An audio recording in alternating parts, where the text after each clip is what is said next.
Ano ba yung linelegislate ninyo? O ito ba ay investigation with the end view of grandstanding? Ayun. Senator Risa Hontiveros. Ano ba talaga ang pakay mo dyan sa iyong investigasyon na yan? Ayun ang mga kababayan dito sa video na to, si Attorney Vic Rodriguez naman po ang ating maririnig na magsasalita dito sa ginaganap na prayer rally para dito kay Pastor Apollo Kibuloy.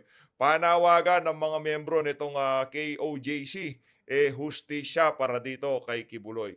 At pag-uusapan din po natin dito sa video na to, ang banat nitong si Sir Jason Sa dito kay JB Ejercito, itong ating senador na walang yagba.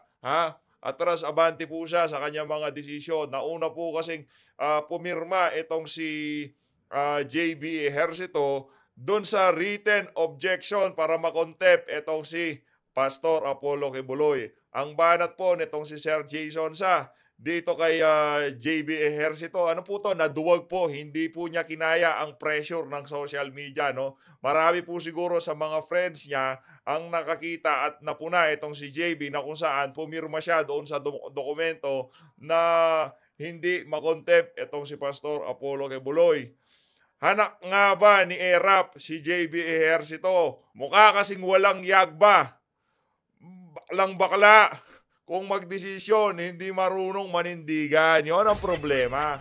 Pagka walang paninindigan, nauna mo ng pinirmahan, noong nakita mo na siguro mga friends mo, mga dilawan o di naman kaya, merong naka-impluensya na mataas na nilalang dyan sa Malacanang dito kay JB Ejercito, kaya po niya binawi ang kanyang pirma.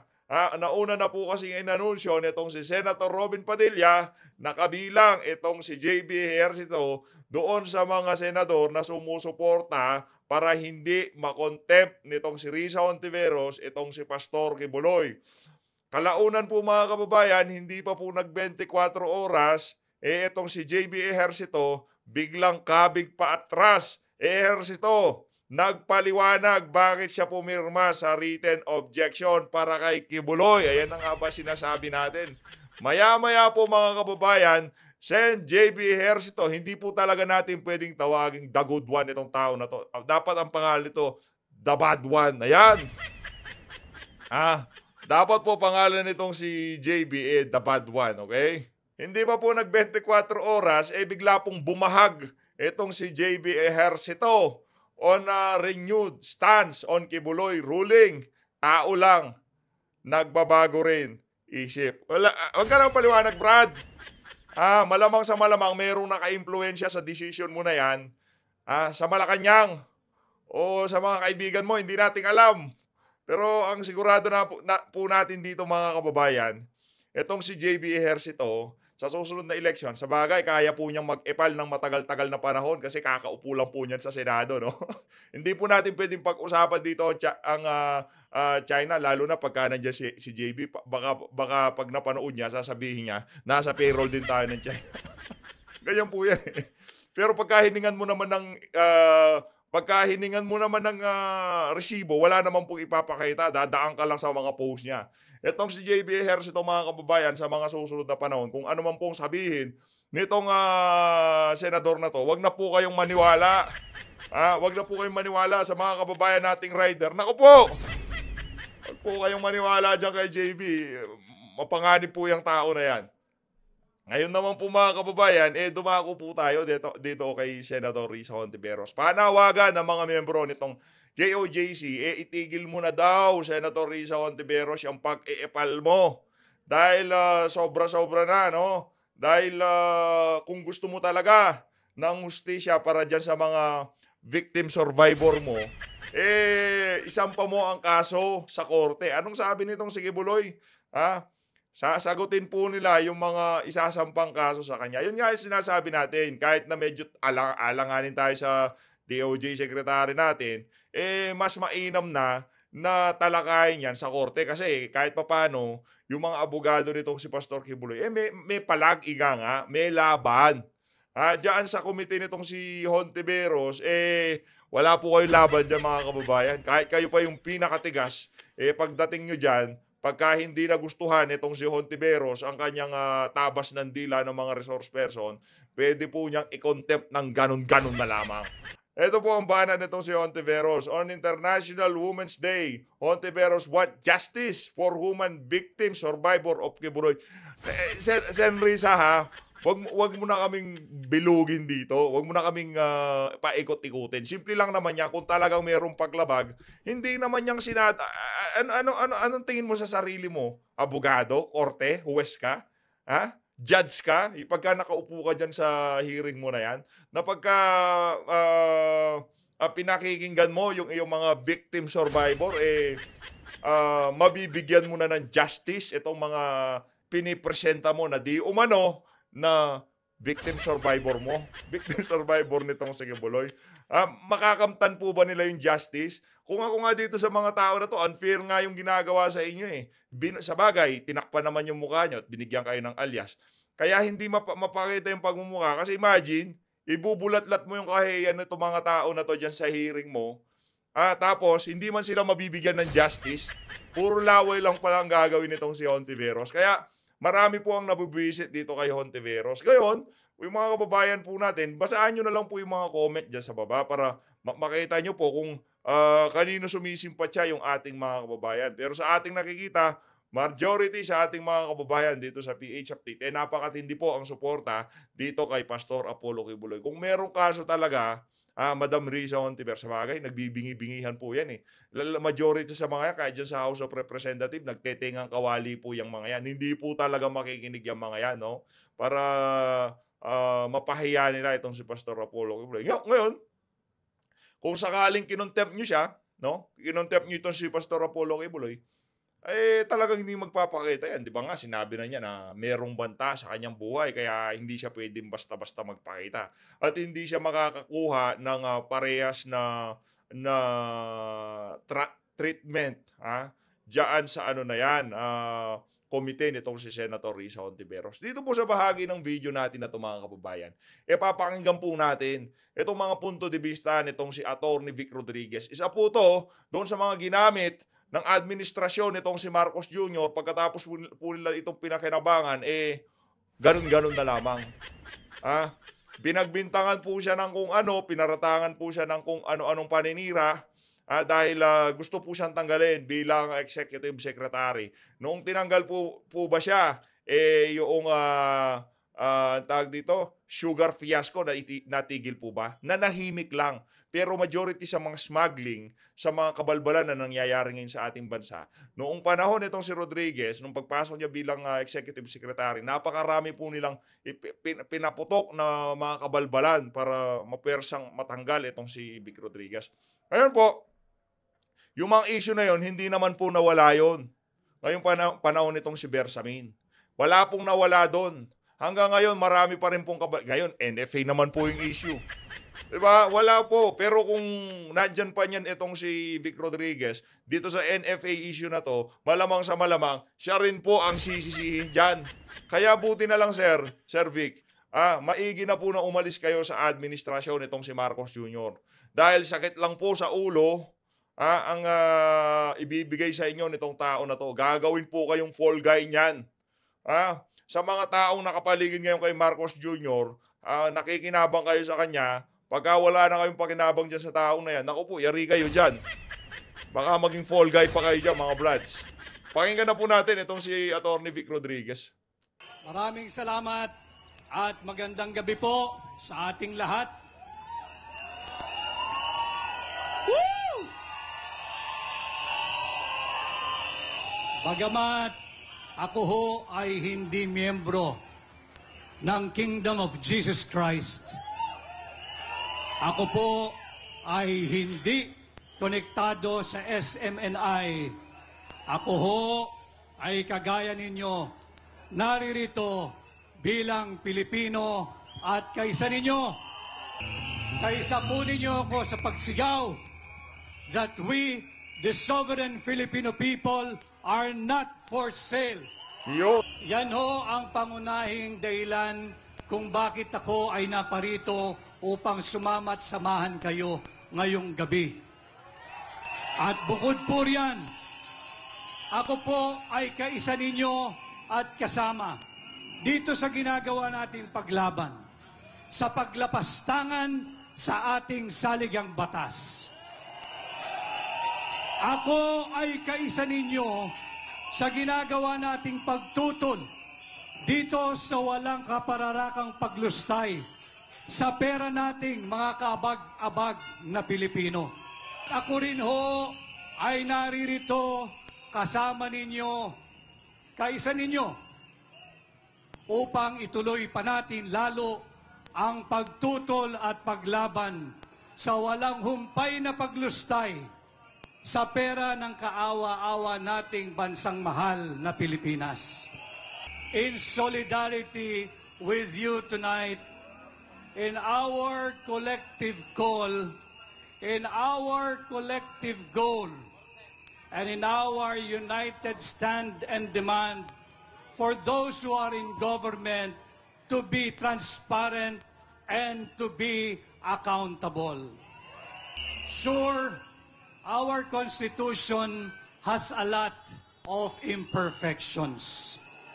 And yes, our Constitution should not be regarded as a closed book. Our Constitution should remain dynamic so that it will be able to provide for the present and must somehow anticipate and provide for the future. But first things first. Hindi problema ang konstitusyon. Ang problema ay ang korupsyon. Ayun. Totoo po yun mga kababayan, no? Ang problema po talaga korupsyon. Imagine, itong mga congressman ngayon, sinusulong po nila. Alam po natin kung di tayo nagkakamali. Gusto po nila yung plebisito hiwalay sa 2025 midterm election. Sinabi na po ng presidente kung gagawin natin to ng 2020, kung isasabay natin to sa 2025 midterm election, malaki ang matitipid natin. Pero hindi po natin alam kung anong gusto mangyari nitong ibang mga congressman. Gusto po nilang hiwalay ang plebisito sa 2025 midterm election. Imagine, anong gagawin nyo para makakurakot kayo, ganon? Nag-allocate po kasi sila ng pondo dyan sa COMELEC na hindi alam ng COMELEC, hindi rin request ng COMELEC. Yung nagkagulatan na lang, biglang merong pondo itong plebisito na to na wala man lang kamalay-malay ang COMELEC. Ibang klase po. Ibang klase po ang nangyayaring korupsyon ngayon dito sa administrasyon ni Marcos Jr. Ang problema ay ang mataas na inflation. Hindi ang term limitation. Ayun. Ang problema, hindi ang ating konstitusyon, kung hindi ang nagaganap na political persecution. Hindi sagot at hindi kayang tugunan ng huwad na Tsaatsa at Peking People's Initiative ang laganap na kahirapan, ang lumalalang kagutuman, at ang tumataas na kriminalidad. Yes. Hindi problema ang konstitusyon. Uulitin ko, iparinig natin sa mga nagbibingi-bingihan, ang problema ay korupsyon! Isipin nyo mga kababayan, ha?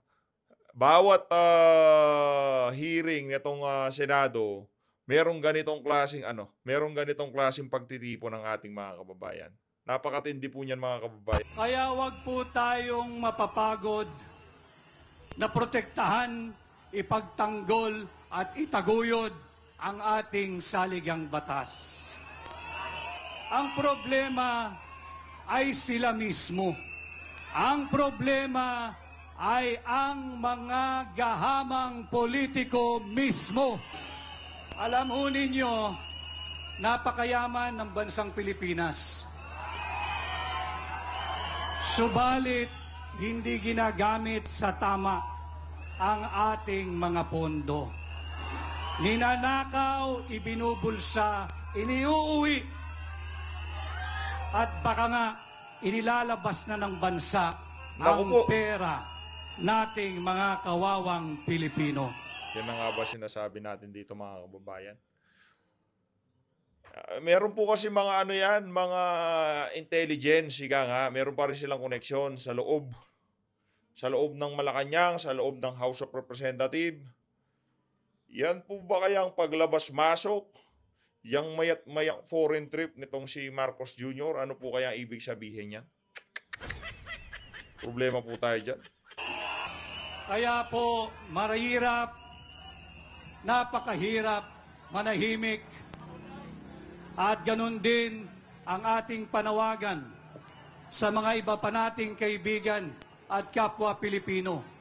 Huwag po tayong manahimik na lamang, sapagkat sa ating pananahimik, in our silence, we might be guilty of being complacent, or we might be guilty of being complicit with those thieves. Huwag po tayong tatahimik. Tuloy-tuloy po ang ginagawa natin. Tuloy-tuloy po ang ating pakikipaglaban. And now, to the rule of law. Linalapastangan nila ang ating saligang batas. Kinikitil nila ang ating mga karapatang pangtao.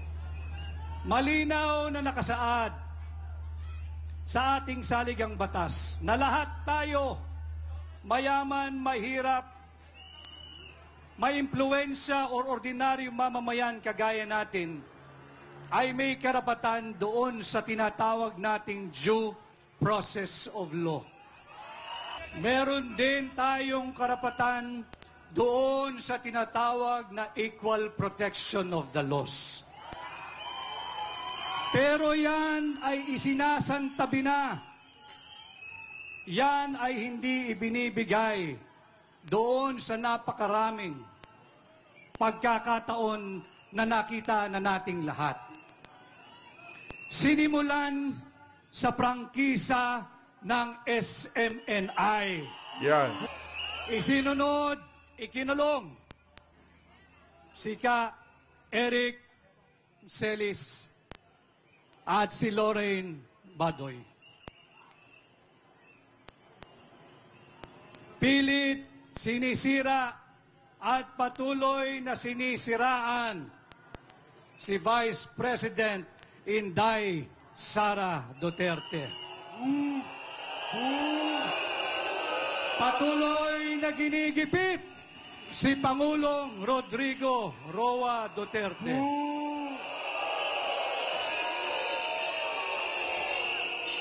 Ang iba't ibang vloggers ay tinatakot, kinakasuhan at tila pipiliting ikulong dahil sa paglalahad ng katotohanan Yan at lang. mga kalabisang ginagawa ng mga magnanakaw sa pamahalaan. Naku po. Napakadami po ngayon ng mga yan. Ha? Yung mga magnanakaw sa pamahalaan, lahat po ng kaya po nilang ibulsa ngayong mga panahon na to, binubulsa po nila. Ay si Pastor Apollo Kibuloy.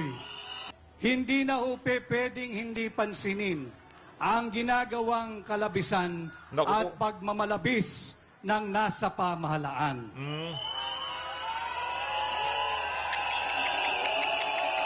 Uulitin ko, pag tayo'y nanahimik, para na rin tayong nakipagsabwatan sang mga ito. Bakit hindi hayaang umikot ang gulong ng hustisya? Bakit kinakailangang manaig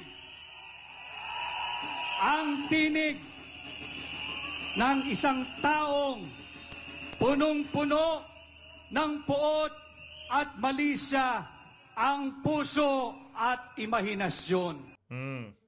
Yun na nga ba sinasabi natin, Senator Risa Ontiveros, makinig ka dito kay Atty. Vic Rodriguez. Puro ka kasi Lagi imagine. sinasabi, investigation in aid of legislation.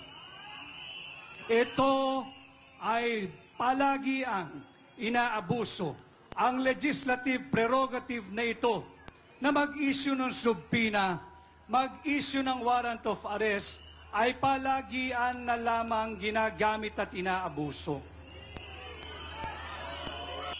In aid of legislation, what is there to legislate? Ayan.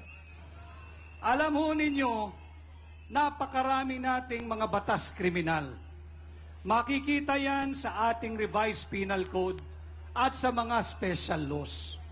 Kung ang isang tao ay nagkasala o inakusahan na may pagkakasala, dalhin natin ito sa totoong korte na siya ang maglilitis. Hayaan natin ang totoong korte, ang totoong huwes, ang maglitis, at kung kinakailangang magbigay ng karapatang parusa, hayaan natin sila ang humatol. Hindi ang Senado, hindi ang Kongreso. Correct. Ngayon po ang administrasyon nito si Marcos Jr. Pinakikiramdaman na nila kung paano iti-take ng taong bayan itong mga pinagagawa nitong si Risa Hontiveros. At dito sa nakikita nilang mga rally-rally na to, titignan po ng administrasyon na yan kung ano yung magiging dating nito sa ating mga kababayan. To my earlier question, what is there to legislate? Yung mga bagay o pagkukulang o kasong di umano na ibinibintang sa isang tao, ito ba ay bago? Is the case so unique? Is it so unique? Is it so novel to warrant the passage of a new criminal law? Is the case so unique o karumal-dumal sadya to warrant a repeal, an amendment, or revision of an existing law? Bakit lagi nating sinasabi investigation in aid of legislation? Ano ba yung linelegislate ninyo? O ito ba ay investigation with the end view of grandstanding? Ayun. Senator Risa Hontiveros, ano ba talaga ang pakay mo dyan sa iyong investigasyon na yan? Pero sa bagay, majority sa ating mga kababayan, kilala na at alam na yung karakas mo na yan at yung mga pagdadala-dala mo ng mga witness na yan sa Senado, lumang tugtugin na po yan, Senator Risa. Kaya mga kababayan, huwag po tayong matakot para tayong sirang plaka, paulit-ulit. Let us protect and defend our Constitution. Kapag ka merong injustice o kawalan ng hustisya na ating nakikita at ang iba sasabihin kami ay neutral lamang. Kapag ka sinabi mo na neutral ka in the middle of all the injustices being perpetrated by the government na dapat ay nagtatanggol at nagpoprotekta sa atin, ibig sabihin ng neutral, sila ay panig doon sa mga oppressors. Ayun na nga mga kababayan, dito na po natatapusin ang ating reaction video. Maraming salamat po sa pagsuporta sa PH Update. Mag-ingat po kayo lahat. Mahal natin ang Pilipinas. So God be the glory. Hasta la vista, baby.